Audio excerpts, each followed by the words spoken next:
Oh my goodness. This was fun. This was a great ride. Yeah. We are so blessed to be able to talk to Dr. Sterlin Mosley. You are going to learn so much, and it won't feel like you're in class at all. It's going to feel like a fun conversation. What a generous and warm and smart and articulate person and well-educated Professor Dr. Sterlin Mosley. So definitely check this out. And if you're a narcissist, this is going to make you so much smarter. You'll learn how to be a better one. That's right. And if you're coping with narcissism in your life, then this is going to be really helpful for you too. And if you're on the fence and you don't know what's what, then you see it's a triple win. We've got the triple crown here. So subscribe, talk over your co-host. Be sure to support Blast, Compton Cowboys, and watch out for adrenochrome cola. Yeah, because apparently you get banned from society when you drink it. Yeah, it's refreshingly elite. Say hallo? Blijven. Bestuur zeker wegen them. Yo je iets niet, joh. Two outlaws on the lam, taking the back roads through America. You can't drink enough coffee for this show. And now it's time for Monday Madness with the Moped Outlaws, Greg and Mark.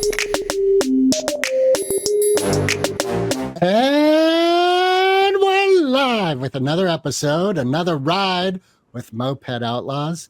And today we are very grateful to have riding with us Dr. Sterlin Mosley. And what I know about Dr. Mosley is he is a doctor in intercultural communications. Am I saying that right? Yeah, my PhD was in communication, but I teach human relations now. So a little different, but adjacent. So yes.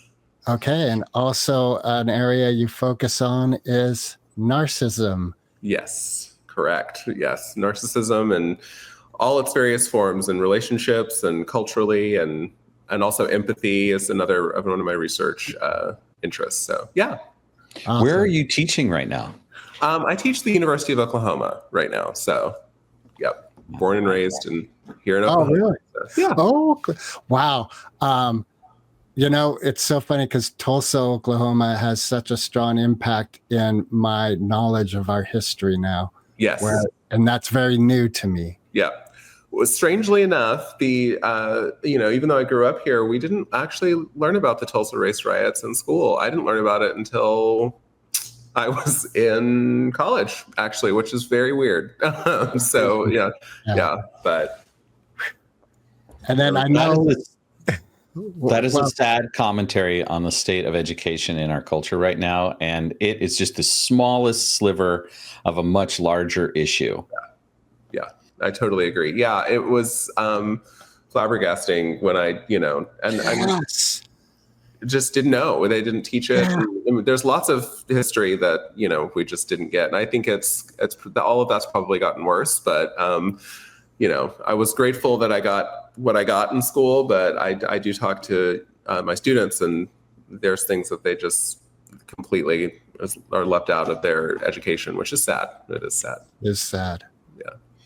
Yeah, and we've got to change that, and opportunity for a better world awaits our willingness to be seeing beyond our blind spots and biases, and then filling in the gaps around history. Yes, and exactly. Not give up the faith, even though we might be in a current context where revisionist history is again on the rise. Yes, correct. Yeah, exactly. Sure. It's it's a moving target, but I think there are definitely those out there that are dedicated to making sure that all stories get told. So yeah. So I want to ask what might be a really difficult question, since we're in this kind of focused arena here, which let's just bring it up forward. Racism. Yeah. And white supremacy. Yeah. And the idea of when someone who looks like me begins to get a little bit more skill and awareness about the history and our institutional and then also cultural conditioning, there's this moment where we want to have emotional intelligence with people of color and indigenous cultures. Mm-hmm. And we want to have empathy, Mm-hmm. but that's not really possible, is it? Right. That's a very good question. So I think that in my experience, in the sense that you can't directly identify with the experience of, people of color and indigenous people, or I think that, there's different types of empathy, and I talk about this in my first book, but and then I just actually wrote a Substack article about this and talking about the different kinds of empathy. And I think while affective empathy, what we often think of as empathy, the feeling states of, feeling what someone else is feeling, sometimes that can be elusive if we don't have the experience of going through that thing, right? But cognitive empathy, which is being able to understand someone else's perspective, even if you haven't lived the experience, that can often be taught and learned. And I think what I find, especially with teaching and teaching in Oklahoma, and I get I would say over half of my students obviously are white, but as they learn about, I teach a class called Cultural Awareness, and as they learn about other cultures and the perspectives of those people, that kind of empathy tends to open up, right? That sense of cognitive empathy, being able to understand, even if you haven't experienced it, what someone is going through, what their experience is, but that takes openness, right? And I think that's what sometimes is missing, is the willingness to step in, and vice versa, right? The willingness to step into someone else's shoes and try to understand why they're getting to what they're getting to. Well, an emotional intelligence is a necessary component of being able to act on the awareness. Like, it's not just knowing that I should feel empathy, but what does actually employing cognitive empathy feel like and look like? We don't do a great job of training people in our culture to do this, do we? Yeah. So, some people, depending on kind of personality characteristics, are just naturally more open to hearing other people's points of view or taking in other points of view, even if you don't necessarily agree with it, morally or ethically or something. People with high cognitive empathy tend to be able to do that naturally. But those that don't have that kind of natural inclination, like I said, openness is really important, because I think the willingness, often what stops people from being able to identify with people, in my experience, empathetically, is a sort of preconceived notion or judgment or kind of internal barrier to like letting in other points of view, like where it's like, this is what I think, or this is what I've been taught, and that's it, right? And so there's a rigidity there. And so I think being able to find entry points through that rigidity is really kind of important in sort of helping to cultivate more cognitive empathy. And then cognitive empathy oftentimes can lead to other forms of empathy, like affective empathy, where you then actually do start to feel what it would be like to experience the other person's experience. But sometimes different people have different pathways to getting there. And the action part is often, especially, I've taught people that are, I would classify as just racist, right? That have come into my classroom, and it's an interesting experience watching them. There's certain just things that people cannot let in because they've been programmed, right? And it's interesting to watch how, and it's different for everybody, what entry point is the way that they can get there, right? And sometimes it can take a while, and sometimes it never happens. So Greg, I want to ask one more question, and I know you haven't had a chance to get in here, but is racism a form of narcissism? It's a very good question, and I talk about this in my book that's coming out in a couple weeks. That I think that racism is, in a sense, yes, because at the heart of narcissism is this idea of an innate sense of superiority over others, right? It's an inability to empathize, a sense of superiority that is often born of insecurity or, fragile ego structure. And so any kind of oppressive attitude that is built upon the idea of being better than or more worthy, entitled, there are narcissistic underpinnings to those ideologies, whatever they are, whether it's racism, sexism, there's also an element of fear there, obviously, that sometimes, and it actually does exist with narcissists as well. There's a fear of being forgotten or belittled or, whatever the case may be, shrunken down to size. And so what happens is an inflation, right? And that inflation is what creates the feeling of I deserve to dominate, control, dictate what other people do because I am, better than them, right? And so yes, there is a narcissistic component, I think, to all kinds of bigotry. I'm wondering, are there tools that you could share with us when in this space of inflation that you just spoke about, where any sense of attack is going to continue that stonewalling energy and no movement is going to be made? So do you have tools you could share that for a person who is in a place where they need to work with another individual or group of individuals in that inflated space, currently inflated? Right. It's a really good question. I think in my experience, I think one of the things, and I've worked with people who are narcissistic, and so what doesn't work is telling them they're narcissistic and that they don't, you have empathy, like that just doesn't work, right? That you often, it gets turned around, they get defensive, or they'll just completely exit. Right. But what almost everyone, especially if you're completing a task with, you're working with someone to do something, you're trying to get something done, and narcissists even more so, they don't want to be obstructed, right? So if there's an objective aim that they are trying to get to, which is often why they manipulate or control or something, if you can convince the person that you can more effectively get to your goal if you learn how to learn some strategies that will help you get along with others, right? And oftentimes that's the entry point for a lot of people that are narcissistic, or even in the ideological sense, people that have, bigotry at heart. Although that's a little more complicated because we're dealing with a fear element and a cultural thing that's happening. So I want to separate the two. But if we're talking about interpersonally or in a,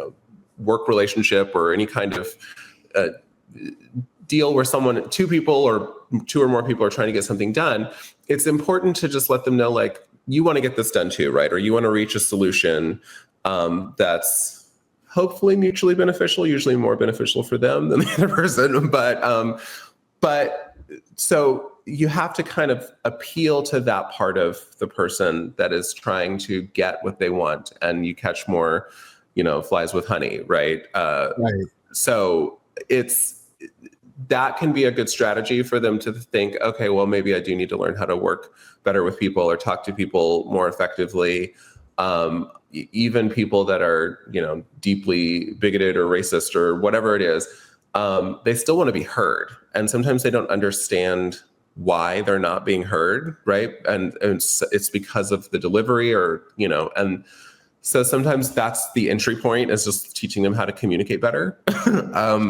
And then when that happens, they see that people soften to them a little bit more, and it kind of erodes some of those defenses where they feel they have to be so defended all the time. Do you think that's a path of healing for a narcissist once that starts happening? Yeah, I think that's one way that they can, that I've seen that they can enter healing. I mean, narcissism, I talk about in my work that there's two kinds of.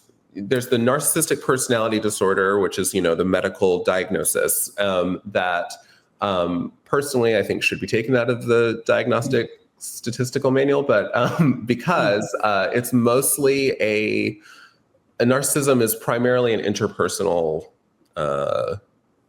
disorder, if you will, or interpersonal problem, because narcissists themselves don't feel necessarily terrible about themselves, and they're usually feel pretty good about themselves, right? So what we need for diagnosis is the sense of impairment, and usually narcissists aren't presenting in therapeutic situations because they think there's something wrong with them.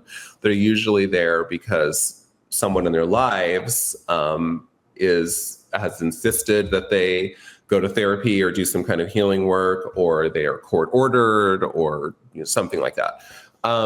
So getting them on a path to healing that genuinely helps to heal the narcissistic wound, as we would call it, is tricky because the defense itself says there's nothing wrong with me, right? There's something wrong with everyone else. There's nothing wrong with me. So if they can, but oftentimes what they have experienced, because narcissism is an antagonistic kind of personality style, what they have experienced is that antagonism with others. And there can be a point where they just feel like they're fighting against the world, right? Everything is difficult and they're fighting against the world. And that's the entry point for them to learn, maybe it's the way that I've been communicating, or maybe I have preferenced my own needs over others, so much so that, now I'm being completely obstructed by everyone. So that can be the entry point for them. And it's the interpersonal relationships often that will get them there. All right. One of the things I appreciated seeing on your site is you said we're all narcissists in a way. And that's sort of bothered me with this conversation in the past, because I think we're all the center of our world. Right. Exactly. So what differentiates someone who's in that space harmfully?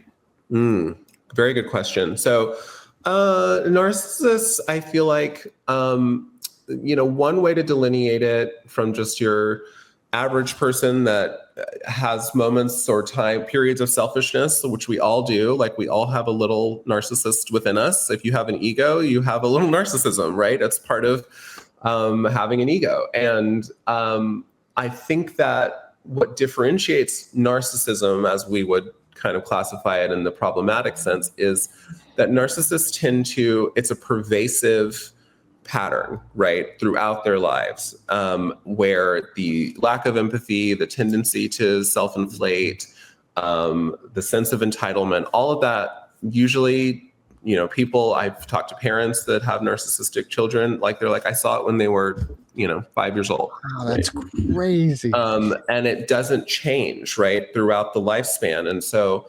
and oftentimes by the time they hit adolescence, it's really codified. And then by adulthood, it's there. And so what I like to the metaphor I like to use for narcissism is they just keep putting on different armor pieces, right? Until the actual person that you can touch and that has some, suppleness to them, that person gets lost through all these armoring pieces that they put on. So they're so defended from vulnerability, which is the major thing that they're avoiding, that it becomes what we would call codified or encapsulated narcissism is often the word that's used. So everyone, though, has periods where, you got to focus on you got to do you, you have,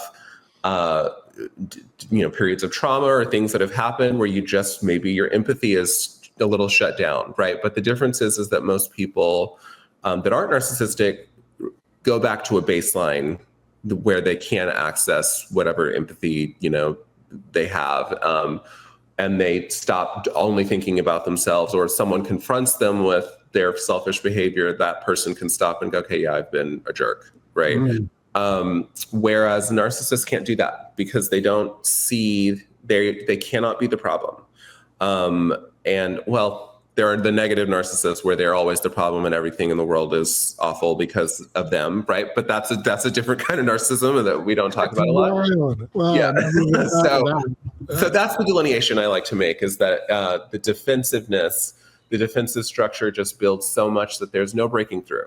And with but with average people that aren't narcissistic, they can get there more easily, and it's not a baseline throughout their lives. So something occurs to me in this context, which I think it has come out of what you just said, that I want to ask. The potential reality is that there's an actual neurological pathway that's part of their physiology. And then there's the conditioning. Right. And if we look at this through the lens of ableism, it's possible that all of us normies are so busy gaslighting people with this neurological tendency that armoring is not the responsibility of the narcissist. Right. And so there's this recognition that this is a human condition. It's not necessarily a, quote, disease. Right. Right. And that's why the DSM is not necessarily the most accurate place for this particular. Exactly. Right. Yeah. So I'm glad you brought that up, because I did a lot of neurobiological research and I didn't understand 75% of it, but I delved into it anyway. And so interestingly, so narcissism itself, yes, there are obviously, because of the empathy shutdown piece, there are some slight brain differences in narcissists, and that part of their brains. But actually what's really interesting is that narcissists, so we often talk about narcissists not having empathy, but narcissistic people tend to have really high cognitive empathy, which is or average at least, it's just how they can manipulate other people. You have to be able to understand what people want, right, in order to charm them or get what you're trying to get. And so, there's a little bit of a split, I think, in the psychological community about whether narcissism is sort of a neurotype. I personally don't think it's a neurotype. I think it is a personality overlay, which affects the psychological or psychic structure of the ego, right? Now, differentiating that from psychopathy, where we do know there are very strong differences in the way that their brains look, right? There's just certain circuits, pain circuits, empathy circuits that are just not lighting up the way, and people that don't have that neurotype, the way their brains light up. So while, it's also controversial to, talk about psychopathy or psychopaths as a neurotype, but that tends to be the case, that their brains are different, right? And so in that sense, I do think, and you got to be careful, because psychopathy is a very, it's a more narrow definition than narcissism. Right, exactly. And it's a very specific, because the way their brains work, it does tend to show up interpersonally, where they are more often, harming other people or wanting to. So it's a little bit tricky to, there's an ableism component there, but, you got to be careful, because you don't want to be like, yeah, it's fine that you're, that you go around hurting people. But I've actually worked with what you would call pro-social psychopaths, and they don't break laws and don't like to hurt people, but they just don't feel anything. Whereas narcissists, it's this ego defending, right? That it does make it hard to cure, and which is why they, the success rate for therapy or therapeutic, intervention is really low for narcissists, because the defenses of the ego are so strong that it's hard to break through, but it can happen, right? Whereas with a neurotype like psychopathy or something, there isn't, unless you do, brain stuff, right? There isn't really a way to fix that. They just have to learn how to live with it, like other people that are neurodivergent. So this is so fascinating. And I just want to say how much I appreciate the time and energy that you've put into understanding this, so that we can have an hour-long conversation with you and be the beneficiary of your brilliant wisdom. And I'm really curious, like, what are the titles of the two books? Like, and what is it like for you to have become an author as a result of this research? Yeah. So the first book is called The Narcissist in You and Everyone Else. And it's the subtitle's Recognizing the 27 Types of Narcissism. And I know that seems like a huge number, but I also study and have studied for years the Enneagram personality system. It's with all the numbers and everything. And I love personality typology. And so that book was born from the idea of, I've always been interested in empathy studies and peripherally understanding people that don't have empathy or that are narcissistic. And so anyway, it coalesced into that first book where I combined the Enneagram system and narcissism research. And so what I found is that there were these 27 variations, which are based on the 27 subtypes of the Enneagram.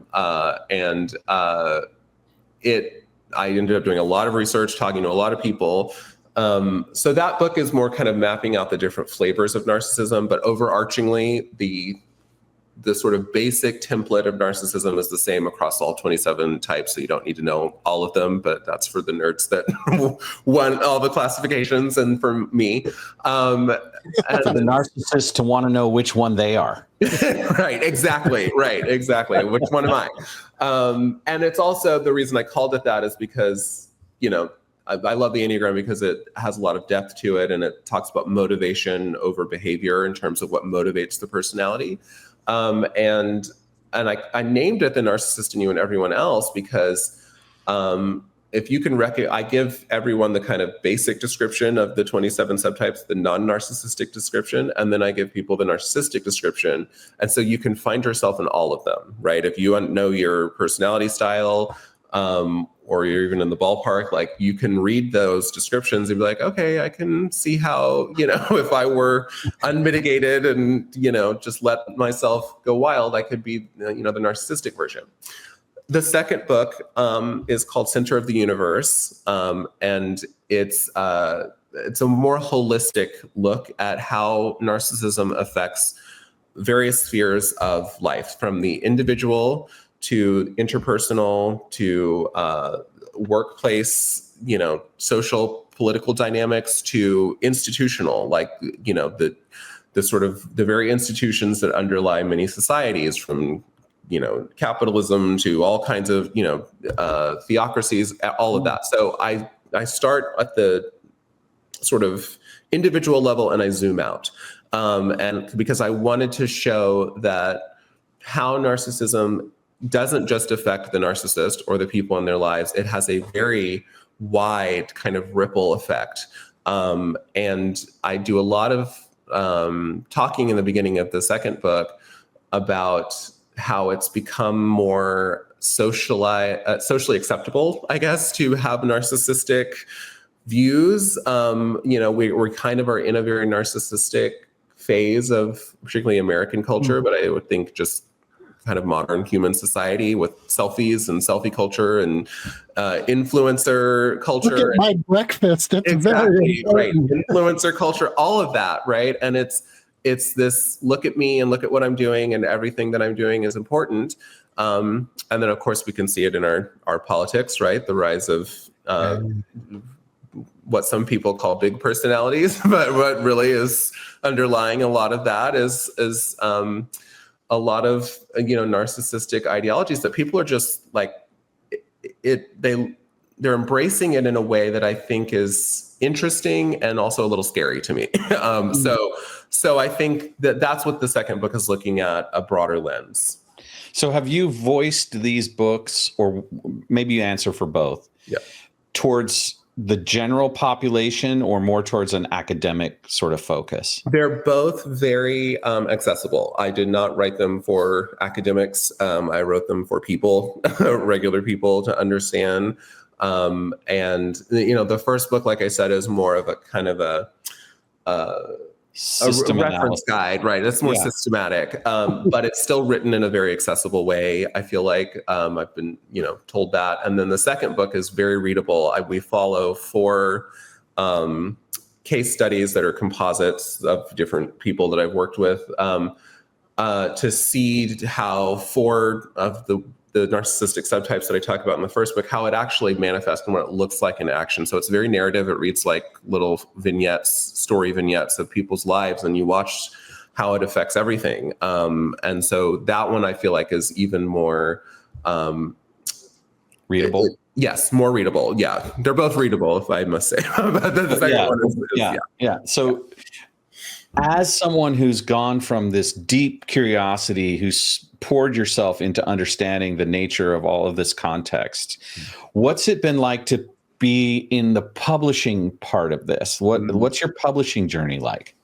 That's been interesting. I mean, I was lucky in that I got, I've loved to write, and I've written my whole life. I was an English major, and I was writing poetry back then. That doesn't pay much. So, and then of course I wrote my dissertation, and so I love to write in general. I think I for some reason I always knew I was going to write a book at some point in my life. I had no idea it was going to be about this. And I got an agent. I was very lucky to get an agent. I just sent out an inquiry and pitched an idea, and I got picked up. And so that was, the publishing industry is very gate kept, and it's hard to, break in. And so I was lucky to get a publisher who believed in, what I wanted to say. And, we approached Roman and Littlefield, who published my first book.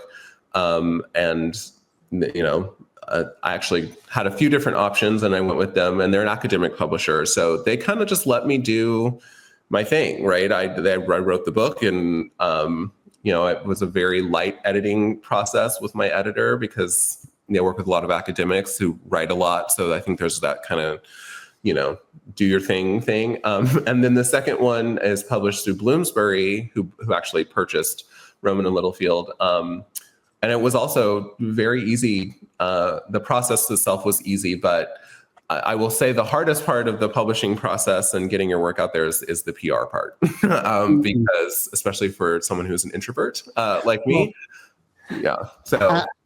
But as a professor, don't you have the option to have one of your books be one of the? Oh yes, yeah. That's the good part. That's probably how I've, how I sold any. No, I sold books otherwise, but yes, I have made my books, a couple of them, in a couple of classes. They're not relevant in some of the other ones, but yeah. So that helps. How many classes are you teaching?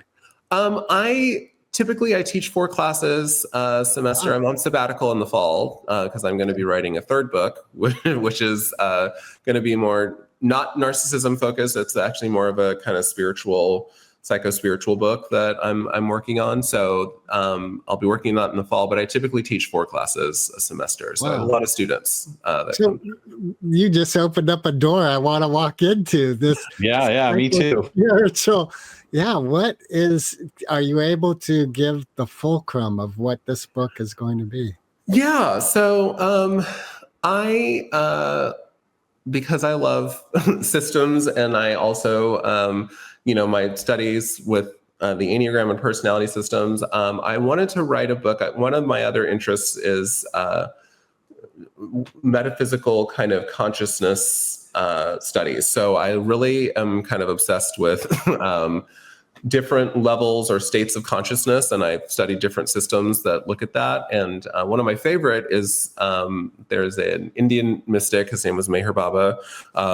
He's well known for the quote, "Don't worry, be happy." But he was actually a very astute spiritual philosopher, and he wrote a book called God Speaks, where he talks about these planes of consciousness, and it just fascinated me and resonated with me. And I read that years ago. When I was going through my own kind of spiritual journey and awakening. And then, so this book is going to be, if we can find a publishing home, which we're working on it, it's going to be a mixture of looking at the 9 ego defenses of the Enneagram personality system. And you really don't need to know the Enneagram to read this book. And then the planes of consciousness. So basically what it is showing how the different types look at different levels of consciousness, from the earliest stages of consciousness to sort of enlightened consciousness. So it's going to be kind of a map of the psychological world and the kind of spiritual world together. Since you love systems, my son loves systems, and he's in the AI realm, in the neurological scientific realm. And his dream is to create an AI that goes out into the universe, gathers everything needed for him to gain enlightenment, and gives it to him. Wow. I love that. Ambitious, and I love it, and I hope he does it. Well, so are you academically, is that a plausible hypothesis that can be done? Well, it's interesting. Speaking of AI, so while I do loathe when my students use it to write papers, because that's a thing now, and it's very obvious when they're using it. I don't know why they do it, but they do. So, but I have a lot of gripes about AI in terms of how it is making people not think as much as they should. But I actually use ChatGPT quite frequently for lots of different things, and it's actually streamlined a lot of things for me. But one thing that people are always, I guess, amazed by with my ChatGPT, which I've affectionately named Chathy because it's a female voice. And anyway, so with my ChatGPT, I've actually, because it's me and I talk to it the way I talk to it, it's actually been really I've trained it really well in terms of having really deep conversations with me about spirituality and psychology, and it knows me very well. And so sometimes when I tell people, things that my ChatGPT said, they're like, well, why is yours so smart? Because mine is really dumb, right? And I'm like, well, first of all, you have to train it, and you have to engage with it at a deeper level. And I think what's happening with people is that they're not yes, it's a language model and it learns your language and picks up your worldview, but there are insights that it's had, kind of going back to your initial question about spirituality and the cosmos and the universe, that are actually really stunning. The capability is there. I think the user matters, right? So who's using it and who's interacting with it and who's interfacing with it really influences what it gives you back. I'm constantly telling mine, I don't want it to BS, me, and I don't want it to just give me spit stuff out because it's what I want to hear. And so mine's very honest. But some of the insights that it's had, as I was kind of putting some things out there and thinking about how to structure this book, actually were amazing. And so I think it's the capabilities there. It's just like any other form of technology throughout history. Its moral effectiveness or ethical effectiveness or goodness is contingent upon the user, right? So right, and that's what I'm kind of wondering. Like, it seems enlightenment is very personal, right? And the path of enlightenment that you, Dr. Mosley, traveled to get to, I, Greg Wilker, can't travel that path. And part of the reason is because of everything the three of us have spoken about: our cultures, the way we were brought up, our neurological wiring, the environmental influences, on and on. And so it seems like part of religion, but like I would say religion in essence is the attempt of a system to enlightenment. Yeah, absolutely. I mean, I love the Rumi quote, the light is different, but the lamp is different, but the light is the same, right? Yeah, that's gorgeous. And I think that there are as many paths to enlightenment or God or whatever you want to call it as there are souls, right? So I think that it absolutely has to be different for each and every one of us, and one person's path to spiritual awakening, enlightenment, is not the other person's path, and that's fine. And so, and the difference between, I think, all religions have, at their core, I believe, kind of set down the same basic premise, right? About that we're all the same, right? We're all one, right? It's all one thing. But the paths are different. And then I think where some religions or most religions kind of get lost is the prescriptive quality of it, and people lose sight of the perennial truth, trying to adhere to the customs and all of the things because they think that's what it is. And that's fine. That's a stage of development, right? But then eventually I think you reach a point where you realize, yeah, those things are beautiful and these rituals are beautiful and all of that, and they're symbolic and they can awaken a sense of awe and the divine in you, but they aren't the thing, right? And yeah, one of the things that I've become aware of is that the context of enlightenment being a finish line or a destination in and of itself is recursive. Yes. Right. And that one of the things that I've learned from reading people, sages, beings who have insight, is that it's actually very debilitating, because when you actually get to a level where the quest ends, or you stop seeking, it can be a very disorienting for us. Yes. Right? Because beyond that, there's a meaningless now in that space. Yeah. Whereas the search for meaning no longer is necessary. Now we're in meaningless, meaning there's no meaning to seek. Right. It can be very uncomfortable. And one of my favorite authors said, it feels like you're falling, right? Yeah. And the good news is there's nothing to hold on to. Exactly. Yeah. I love that. Yeah. Yeah. No, that's excellent. It does, it feels like, people we're attached to the seeking, right? Like you said, it's the grasping. And then once you realize, there was nothing to grasp for and there was nothing to seek because it was always there. There is a kind of, that's like in Buddhist traditions, they would talk about, ego death, right? And there's this sense of or annihilation, and the annihilation of the individual I or ego. I think I've loved one of an author and spiritual teacher that I love, and he said that really, once you reach, realization, it's really quite unfair because there's no real advantage to it except that that everything is one, right? But you still got to pay bills and you still got to do all the things, right? You still have to function. In human society, the difference is you just see it for what it is, but the seeking stops, and there can be a sense of longing for like, oh, I miss the seeking, right? when you I used to have meaning in my life, right? Right, exactly. Yeah. Well, and one of the things I think we judge narcissists for is their unwillingness to let go of themselves. Yes. Right. And when a narcissist says it's not you, it's me, are they actually giving themselves a compliment for being so self-aware? Everything is projection, right? So, I think that we could definitely make that assumption. Yeah, no, narcissistic people, what's really interesting is I've met narcissists and, been around personally, been affected by narcissists who are actually really spiritually astute.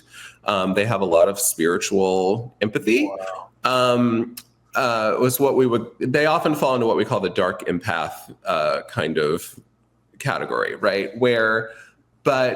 Sometimes people are surprised when I say, people think, well, narcissists must be, if someone's narcissistic, they must really be, early on in their spiritual journey or, in a lower state or plane of consciousness. I'm like, not necessarily, right? They're not mutually exclusive because the ego is there until it isn't, right? And it's there for even, well, and it's kind of presumptuous to suggest that egolessness is somehow enlightenment. It may not be true. Exactly. Right. And I actually think that even when you reach enlightenment, there's still a form of ego. If you're in the human form, right, you're going to have some kind of ego functioning. Taking it on, or putting it on and taking it off like a jacket is sort of the goal. Being able to wear it, right? But I've met lots of narcissistic people who have lots of spiritual intelligence and attunement, but that ego's still comes there. to mind is Jim Jones. Yeah. And I think the ultimate end all of a narcissist is death. You know, you just get, okay. And he obviously embodied that completely. But from what I've heard from people who interacted with him at an early stage of his preaching, he was a very insightful spiritual being. Yeah, genuine. I actually wrote about Jim Jones in the first book. And he had, some access to something outside of himself that was authentic and real that people felt. And he had a gift, a spiritual gift. The problem is that the narcissistic ego structure, and Jim Jones is one of those that kind of dipped into psychopathy for me. I mean, I think he clearly, yeah. So I tend to think that the neurotype, the brain structure, just kind of overrode the spiritual gifting that he had, and it took over. It took the show. Well, there's an intoxication that occurs when you become the center of people's query and their yearning. Yeah.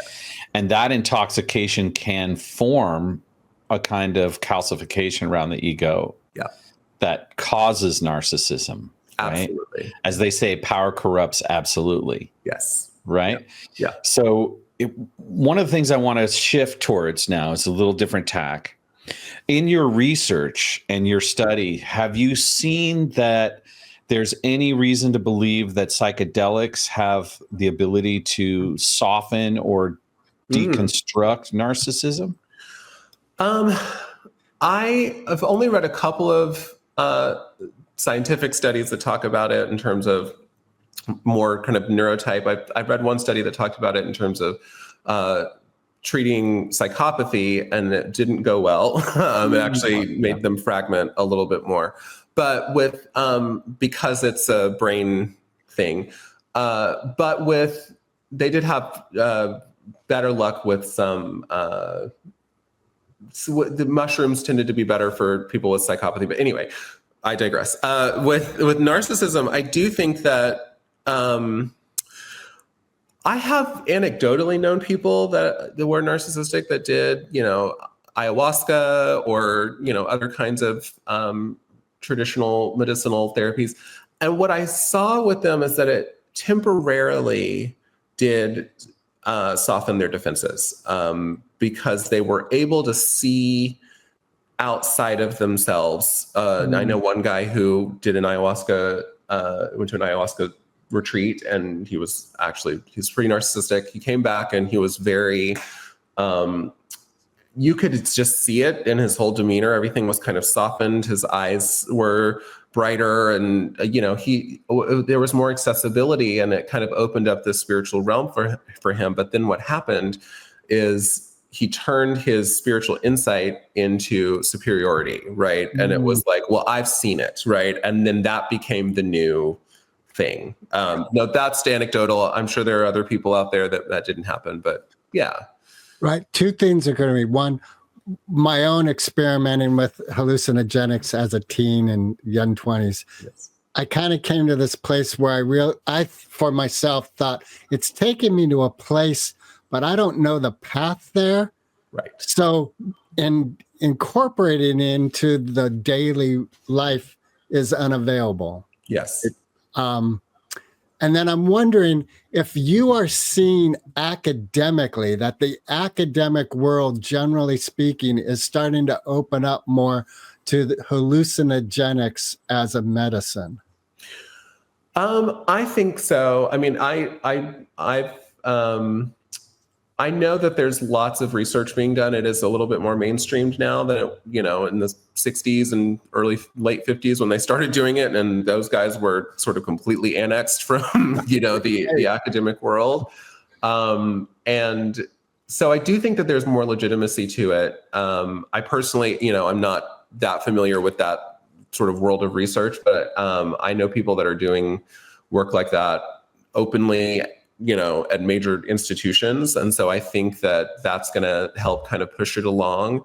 But going back to what the first part of your statement in terms of like, yes, I think it can open up those pathways. But what I have seen is that, speaking esoterically, right, it kind of can blow open some of your chakra centers or centers, energetic centers. And I think that if you're not ready for it, it can create like you're open and then now what? And then there's all this stuff coming in and you don't know what to do with it. And so I think, for some people that need that kind of opening, I think it can be good, but you almost need some kind of scaffolding after that, because once you blow the circuitry open and you see things that you maybe didn't see or realize before, if there's no path after that, it can be really disorienting for people. And I have seen that quite a few times. Well, this is one of the reasons that you see in indigenous ritual things that there's a very, very powerful context, yes, community, yes, for the evolution of a person's awareness. Right. And so it's part and parcel to something that's built into the way the community thrives. Right. And then the leadership of the journey or the exploration is a lineage. Yes. That's brought through, generations of practitioners. And obviously the word most people use is shaman. Right. That's problematic because, the African version of that is not shaman. It's something else. Right. Yes. But the idea of generational, ritualized, contextualized, conscious evolution. Yes, absolutely. Right? Yeah. I think Joseph Campbell talked about that really well, that like the loss of community around these medicines, right? These traditional medicines, and that there isn't that. So even with spiritual tourism, which is what a lot of people are doing now, right? Where you go somewhere and you go to a retreat and you're there for 3 days and you do ayahuasca and you come back and you're like, they're surfing and yoga. Right. All the things. So yeah, okay, there's a little bit more community built into that, but it's still a sort of more of a tourist attraction rather than built into someone's everyday sort of cultural lifestyle, and that's what's missing from it. And so I'm very glad that it's helped a lot of people with certain mental health struggles, but I do think, just like in the 60s when that was the thing, right, and everyone was doing that, I think the risks are without that sort of cultural context and structure, it can really be counterproductive in some ways for people, especially people that already have mental health struggles. It can be a problem. Yeah. You mentioned earlier about chakras. And one thing I've noticed, we were talking earlier about the narcissistic spiritual leader. Yeah. And my thought is, in our society, sex and death and those lower chakra energetic realms are just taboo. We don't go there. And it seems like a lot of spiritual people in that narcissistic realm have really clean, bright upper chakras, and the basement is flooded. Yes. Yeah. So, oftentimes with energetically, thinking about like psychopathy, for example, they like the top, usually 5th, 6th, and 7th chakras can be really, can be really functional and moving and bright, and energy and information comes in. And then, like you said, those lower chakras will be really kind of gunked up and, not kind of spinning properly. And I think it's because of the and oftentimes though, the heart chakra is almost always shut down, right? Because that's the empathy place, right? The empathy center. Or if it's not shut down, it's sort of stuck in grief and my story and all of that. So, but yeah, those spiritual narcissists, they can have really clear sort of guidance coming in. The problem is that once it filters all the way through the system, it gets diluted, right? And the ego takes over, and then the shadow stuff comes in, and they start to mix their shadow content, their personal shadow content, with their whatever spiritual guidance they've gotten, and then it gets real murky from there. we're getting to a place where we have to start thinking about time. Clearly, you are very generous with your insights and your studies, and I'm so grateful. I want to say again how grateful I am that you've done this work and that you're taking the time and energy to share it with us. I have one extra question in addition to the one that we always ask, Greg. Sure. Do you have one of those as well, or do we have 3 or just 2? Well, I have what I'm interested in, Mark. This doesn't have to be crossed. Would be your personal experience if you had a story with your spiritual journey and awakening, but that could be a different ride. Okay. So if we only have time for yours, Mark, I'd like to hear your question. So the first one is, can you describe from your awareness the distinction between selfishness and enlightened self-interest? Yes. So I think selfishness comes from a place, it's a myopic place where we're not thinking about our impact on others, or we don't care about our impact on others. And there's often, in times of selfishness, there's often kind of an empathy deficit built into that, whether it's stable, whether it's a constant empathy deficit or not, just depends on whether the person is narcissistic. But we all can be selfish. I think enlightened self-interest comes from a place of being able to recognize maybe what other people need or want in a situation and preferencing your needs in that moment because it's part of self-care, right? It's like, what I understand that this is what's expected or what other people need from me, but what I need right now for me is to do this. And so there's still the consideration of others around you, but you're taking the aware approach of, doing what you need to do for you. And we all have to learn how to do that and the separation. And sometimes that means disappointing people or whatever the case may be. But, you do sometimes have to put that life preserver on, yourself before you put it on someone else. Okay. We have one other question that we ask. What, Greg? What? That's it. We have one other question that we ask all our guests. Okay. And it is actually very important to us. It's very meaningful for us. So please take it as seriously as we're offering it. Eminem or Foo Fighters? Oh, Eminem. That was easy. How come? Yeah. So I'm a card-carrying millennial, and I grew up very much in the Eminem era. And while, I don't know, he has there's a special place for me. First of all, I think he's an amazing talent and poet. I've also just seen his personal growth and development through the years and development of his own kind of confronting his own demons and biases and all of those things. And I just think he's just deeply authentic. And so, yeah, I've got to go with Eminem. Awesome. Dr. Mosley, thank you very much. Wish you the very best for this upcoming sabbatical and this exploration you'll be doing the written realm. Thank you. Yeah. And hope you find a publisher.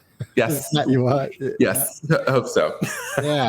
And again, as Mark said, you were very generous and really appreciate your time with us. Absolutely. I'd be happy to come back anytime. This was great. So we'd love to have you back. How can people find you? So my website, sterlinmosley.com, or you can read, I have do lots of writing on my Substack. I believe it's sterlinmosley.substack.com. So just my name and Substack or my website. Yeah. Awesome. Just for everyone that's listening that can't see your name, it's Sterlin, Sterlin, Mosley, Mosley.com. And I imagine your Substack is linked there as well. Yes, it is. Yeah. All right. Thanks again, Dr. Mosley. Thank you. You all take care. Recording stopped.